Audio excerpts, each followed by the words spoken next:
ရဲကျိန်စာနဲ့အမှန်တရားရဲ့နှဆိုးလူငယ်နှစ်ပေါင်းရာနဲ့ချီအောင်တောင်ကုန်းတွေကြားမှာပေါအောင်နေတဲ့ဂိုရန်လန်းကိုခေါ်တဲ့ရွာငယ်လေးတွေရှိခဲ့ပါတယ်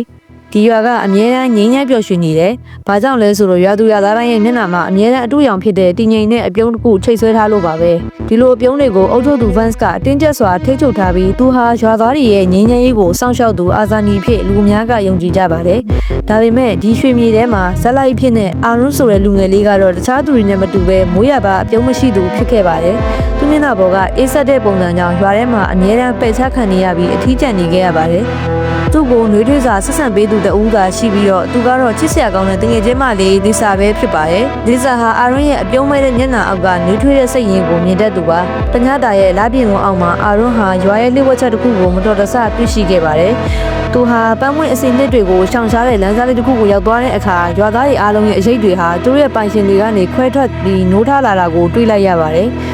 ဒီရိတ်တွေကသူတို့ပိုင်ရှင်တွေရဲ့ဖုံးကွယ်ထားရတဲ့နာကျင်မှုဝမ်းနည်းမှုနဲ့ဒေါသအမှန်တရားတွေကိုဖော်ပြနေသလိုကြောက်မဖွယ်ကောင်းတဲ့ညီးတွားတန်တွေပေးနေပါတယ်။ဂိုရန်လန်းရဲ့ပျော်ရွှင်မှုဟာအရိတ်တွေရဲ့အမှန်တရားကိုဖုံးကွယ်ဖို့ဖန်တီးထားတဲ့လှည့်ပြောင်းမှုသာဖြစ်ကြောင်းအာရွန်းသိလိုက်ရပါတော့တယ်။ဒီအချိန်မှာပဲအာရွန်းရဲ့လှုပ်ရှားမှုကို Vance ကသတိထားမိပြီးမြီးရှူမီးတိုင်ကင်ထားတဲ့အဆောင်တပ်ဖွဲ့နဲ့အတူသူ့ကိုဖမ်းဆီးဖို့လိုက်လာခဲ့ပါတယ်။ Vance ရဲ့မျက်လုံးတွေကတင်းမာနေပြီးသူ့ရဲ့ပုံမှန်အပြုံးတူကကြောက်စရာကောင်းလာအောင်အယောင်မိန်နေခဲ့ပါတယ်။အာရွန်းမင်းတိတ်သွားပြီဒီမှန်တရားကိုမင်းဖုံးကွယ်ထားရမယ်လို့ Vance ကအော်ဟစ်လိုက်ပါတယ်။ Vance ရဲ့တက်တွေအာရွန်းကိုဝိုင်းရံလိုက်တဲ့အချိန်မှာအပြေးလွှာရောက်လာသူကတော့လစ်စာပါ။သူမဟာအာရွန်းကိုကာကွယ်ဖို့အတွက် Vance ရဲ့ရှေ့မှာခံရလိုက်ပါတယ်။ Vance ကလစ်စာကိုဒေါသတကြီးကြည့်ပြီ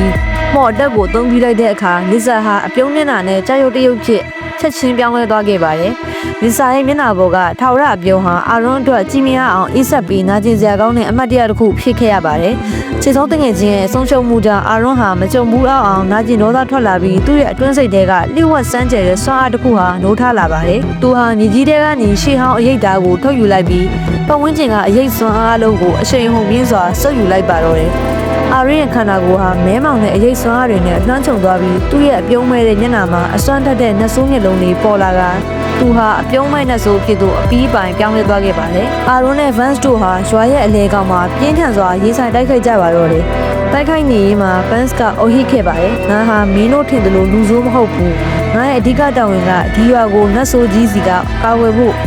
့ထိန်းချုပ်ထားရတဲ့အာဇာနည်ပဲ။မင်းရဲ့အပြုံးမဲ့နှဆိုးစွမ်းအားကရွာကိုကာကွယ်ထားတဲ့အကွက်အစီရင်ကိုဖျက်ဆီးလိုက်ပြီးအခုနတ်ဆိုးကြီးနိုးထလာတော့မယ်တကယ်ပဲ Vance ပြောတဲ့အတိုင်းကောင်းကင်ဟာရုတ်တရက်အမှောင်ဖုံးသွားပြီးမြေပြင်ဟာတုန်ခါသွားခဲ့တယ်ဂိုရန်လန်းရဲ့အောက်ခြေကနေမကောင်းဆိုးသောနတ်ဆိုးကြီးဟာကြောက်မက်ဖွယ်ကောင်းတဲ့ဟိန်းနံနဲ့အတူထွက်ပေါ်လာပြီးရွာတစ်ခုလုံးကိုဖျက်ဆီးဖို့ကြိုးစားပါတော့တယ်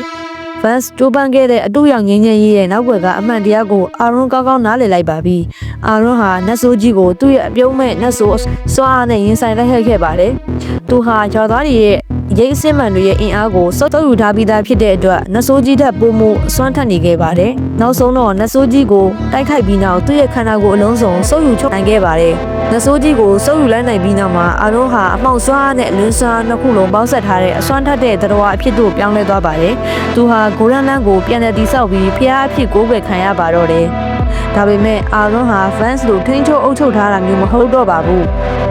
သူဟာရွာသားတွေရဲ့မျက်နှာပေါ်ကအတူရောင်ပြုံးတွေကိုဖျက်ဆီးပစ်လိုက်ပြီးသူတို့ရဲ့စိတ်ခံစားမှုအမှန်တွေတိုင်းဝမ်းနဲ့ခြင်းဝမ်းနဲ့ဒေါသထွက်ခြင်းထွက်ပျော်ရွှင်ခြင်းပျော်ရွှင်တဲ့စစ်မှန်တဲ့လွတ်လပ်မှုနဲ့ရှင်သန်မှုကိုပေးလိုက်ပါတော့တယ်။ဂိုရန်လန်းဟာအပြုံးတစ်ခုတည်းနဲ့ပြည့်နေတဲ့ရွာမဟုတ်တော့ပဲစစ်မှန်တဲ့စိတ်ခံစားမှုအမျိုးမျိုးနဲ့ပေါင်းစပ်ထားတဲ့စစ်မှန်တဲ့ရွာတရားအဖြစ်သို့အသွင်ပြောင်းလဲသွားခဲ့ပါတယ်။အာရွန်းဟာလည်းအပြုံးမဲ့နတ်ဆိုးတစ်ပါးအဖြစ်ကနေအမှန်တရားကိုပေးစွမ်းသူဖြစ်တည်ရှိနေပါတော့တယ်။ဇလန်လီကတော့ဒါပါပဲရှင်။ကျေးဇူးအများကြီးတင်ပါတယ်။